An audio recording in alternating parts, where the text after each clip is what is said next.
What's up, guys? So as promised, we're going to bring you some PTS Arc Age content for 3.0, and we just got back from our vacation here, and now we're going to dive into our first look at the patch notes. So you probably have seen this. This patch notes has been updated a couple days ago. 12.2 is the latest update on this. You can see they're also updating the PTS with different builds. So it's kind of a good thing that we didn't play the earlier build, as it was more of a stress test.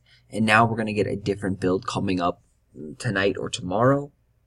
So near final changes, it just seems really just thrown together last minute. You see every day, it's like different times opening and closing the PTS.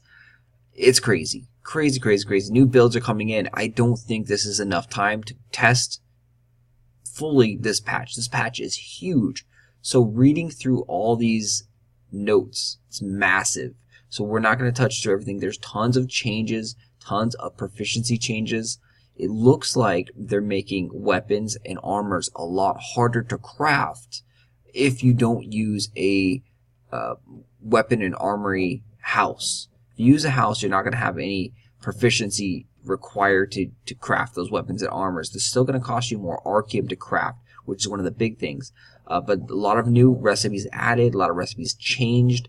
And this has just got tons and tons of notes. So I highly recommend you look at this page, study this page, and then also study the in-game menus to see if anything differs or if anything is going to change that you do personally. Because it looks like everything is being flipped on top of its head, changing pretty significantly. So there's a big tax change coming.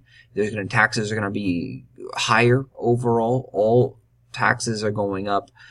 As long as you have 3 or more properties, you're going to get a huge tax increase there. That is going to help out with the land grabbing, but it's also going to prevent players from having like 3 to 5 houses and then not really using them. So you're really only going to have 2 to probably 4 land plots on each of your characters, your accounts, because otherwise the taxes are just going to eat you alive. So logging changes, farming changes, the vocation changes are happening in our version. They don't appear to be too bad, in my opinion. I haven't jumped in here yet and actually seen them in game.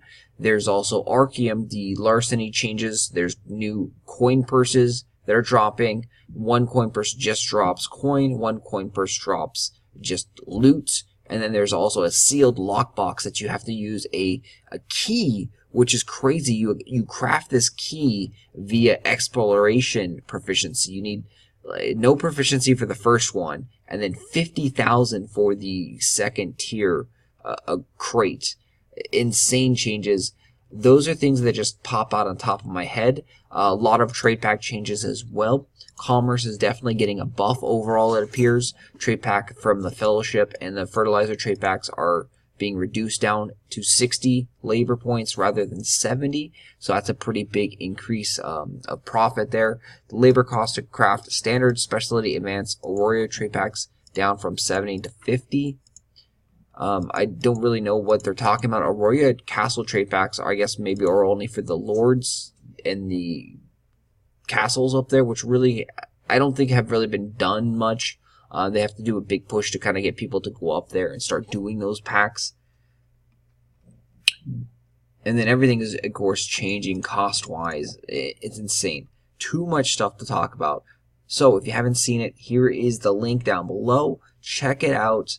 I will be doing a lot of live in-game public test server. Tons of information coming out. They're also talking about readjusting the Dwarfs and Warborns Gildastar progression. So currently they get less Gildastars than the older races, and they're going to buff that up, and they're going to get the same, about 57, give or take, Gildastars in the first 30 levels or so for doing all those green quests. And it appears that the Dwarfs and Warborns will definitely have a faster path to Gildastars in the new patch. So we'll definitely be testing that. They are adjusting those Gildastar rushing and trying to, I guess, balance it out more so. But there's different variables. It's not just all evenly spread across. Each one's have different quests that they have to do. So there's consideration to be taken into there. And yeah, we'll just bring you more. I just wanted to show you the patch notes. My first gut instinct was that Archeum prices were going to go up because the new weapons and armor cost more Arceum. But I'm hearing through the grapevine that dust and shards are actually dropping a lot more in the world. So we'll have to see how this plays out. We definitely need dust to drop a lot more commonly in the world. And hopefully these coin purse changes are good for Arceum rather than a bad change. Anyway, guys, I will talk to you later. Thanks for watching. Check out the link down below